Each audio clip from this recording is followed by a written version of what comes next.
बच्चों, भारतीय संविधान के और कैसे के पहले भाग में आपने समझा था कि संविधान का अर्थ क्या है, संविधान के स्रोत क्या है और संविधान की आवश्यकता क्या है।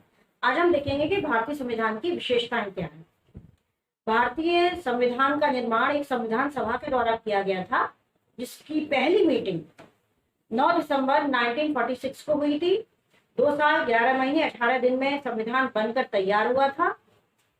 26 नवंबर 1949 को हमारा संविधान बनकर तैयार हो गया था और उसको अंगीकृत किया गया था और 26 जनवरी 1950 को संविधान लागू हो गया था। अब हम देखते हैं कि हमारे संविधान की प्रमुख विशेषताएं क्या है। पहली बात तो हम ये देखते हैं कि हमारा संविधान निर्मित है, मतलब वो जैसे इंग्लैंड का संविधान परंपराओं के द्वारा विकसित हुआ है, ऐसे भारतीय संविधान परंपराओं के द्वारा विकसित नहीं हुआ है। इसको एक संविधान सभा ने विचार पूर्वक विचार विमर्श के द्वारा एक निश्चित समय पर बैठकर इसका निर्माण किया है। दूसरी बात है, हमारा संविधान लिखित है।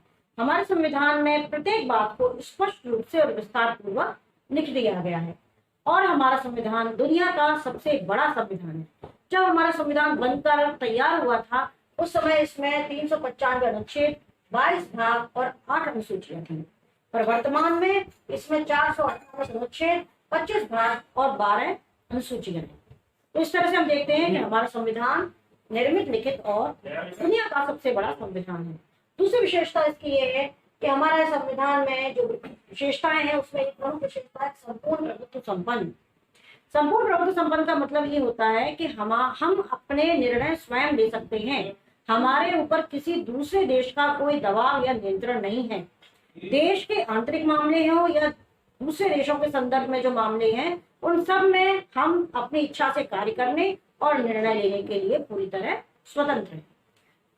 समाजवादी का यहाँ भारतीय संदर्भ में अगर हम अर्थ देखें तो समाजवादी का अर्थ है कि निर्धन और धनवान के बीच की खाई को कम से कम करना। हमारी सरकारें समय समय पर विभिन्न लोक कल्याणकारी योजनाओं के द्वारा अमीर और गरीब के बीच की खाई को काटने का प्रयास करती रहती हैं। आप देख सकते हैं सरकारी स्कूल, सरकारी हॉस्पिटल, सरकार के द्वारा आवास योजना और बहुत सारी कल्याण की योजनाएं चलाई जाती हैं, जिसके द्वारा अमीर और गरीब की खाई को काटने का लगातार प्रयास किया जाता है। हमारे संविधान की एक प्रमुख विशेषता पंथ निरपेक्षता है। इसे कहीं कहीं आपने धर्म निरपेक्षता के रूप में भी सुना होगा। हमारे यहाँ इसके लिए पंथ निरपेक्ष वर्ड यूज किया गया है, क्योंकि धर्म का मतलब होता है धारण करने योग्य, यानी एक मानव होने के नाते जो कुछ भी करने योग्य है वो धर्म है। और हिंदू, मुस्लिम, सिख, ईसाई ये पंथ हैं, रास्ते हैं ईश्वर तक पहुंचने के लिए। तो इसलिए हमारे यहाँ इसके लिए पंथ निरपेक्ष वर्ड यूज किया गया है। हमारे देश का अपना कोई राष्ट्रीय धर्म नहीं है। हमारा देश सभी धर्मों को समान अधिकार और समानता का स्थान देता है, किसी धर्म वाले के साथ कोई भेदभाव नहीं करता है। इसलिए पंथ निरपेक्षता हमारे संविधान की एक बहुत बड़ी विशेषता है। इसके अलावा हमारा संविधान लोकतांत्रिक और गणतंत्र की स्थापना करता है। लोकतंत्र का मतलब आप जानते हैं, जनता का शासन। हमारे यहाँ जो लोकतंत्र की स्थापना की गई है, जनता अपनी इच्छा से अपने प्रतिनिधियों का प्रत्येक 5 वर्ष पर चुनाव करती है और वो जनता के कल्याण के लिए कार्य करते हैं। गणतंत्र का मतलब ये होता है कि शासन का प्रमुख चुना जाता है जनता के द्वारा, यानी जो पुराने समय में होता था वंशानुक्रम, राजा का बेटा राजा, राजा का बेटा राजा, वो परंपरा नहीं रही है। हमारे शासन के प्रमुख जो राष्ट्रपति हैं उनको जनता के द्वारा अप्रत्यक्ष रूप से निर्वाचित करके भारत को एक गणतंत्र बनाया गया है। इसके बाद अगर अपनी अगली विशेषता पर आते हैं तो हमारे यहाँ संसदीय शासन प्रणाली की स्थापना की गई है। जो ये हमारी विशेषता जो है उसकी इंग्लैंड के संविधान से प्रभावित है। संसदीय शासन प्रणाली में एक विशेषता होती है कि इसमें कार्यपालिका के 2 प्रमुख होते हैं। व्यवस्थापिका क्या है, कार्यपालिका क्या है, न्यायपालिका क्या है, ये मैं आपको अगले पाठों में विस्तार से बताऊंगी।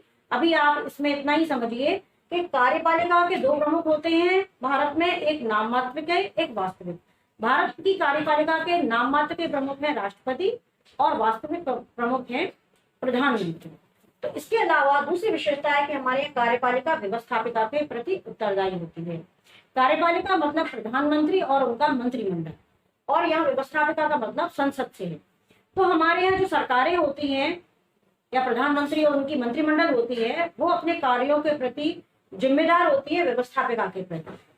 व्यवस्थापिका उसकी गलतियों के लिए उनसे सवाल पूछ सकती है, उनकी आलोचना कर सकती है, और अगर आवश्यकता पड़े तो उनके खिलाफ अविश्वास का प्रस्ताव पास करके सरकार को भंग भी कर सकती है। इसके अलावा संसदीय शासन प्रणाली की एक विशेषता होती है सामूहिक उत्तरदायित्व, यानी एक मंत्री अगर गलती करता है तो उसके लिए पूरे मंत्रिमंडल को उसका उत्तरदायित्व देना पड़ता है। अगर एक मंत्री की गलती पर उसके खिलाफ अविश्वास का प्रस्ताव पास होता है तो पूरे मंत्रिमंडल को प्रधानमंत्री सहित त्याग पत्र देना पड़ता है। हमारे संविधान की अगली विशेषता है कि हमारा संविधान कठोर और लचीले का सम्मिश्रण है। यहाँ कठोर और लचीला शब्द का प्रयोग संविधान संशोधन की प्रक्रिया के संदर्भ में किया गया है। यानी हमारे संविधान के कुछ भाग ऐसे हैं जिनमें संशोधन करना आसान है, यानी संसद साधारण बहुमत से उनमें संशोधन कर सकती है, वहां संविधान लचीला है। और संविधान के कुछ भाग ऐसे हैं जिनमें संशोधन करने के लिए संसद के 2/3 बहुमत की आवश्यकता होती है। कुछ भाग तो ऐसे हैं जिसमें संसद के 2/3 बहुमत के अतिरिक्त कम से कम आधे राज्यों की विधानसभाओं की सहमति भी आवश्यक होती है। तो ऐसी स्थिति में हम देखते हैं कि हमारे संविधान के कुछ भागों में संशोधन करना आसान है और कुछ भागों में संशोधन करना बहुत कठिन है। इसलिए हमारा संविधान कठोर और लचीले का सम्मिश्रण है। अगली विशेषता ये हमारे यहाँ संघात्मक शासन की स्थापना की गई है।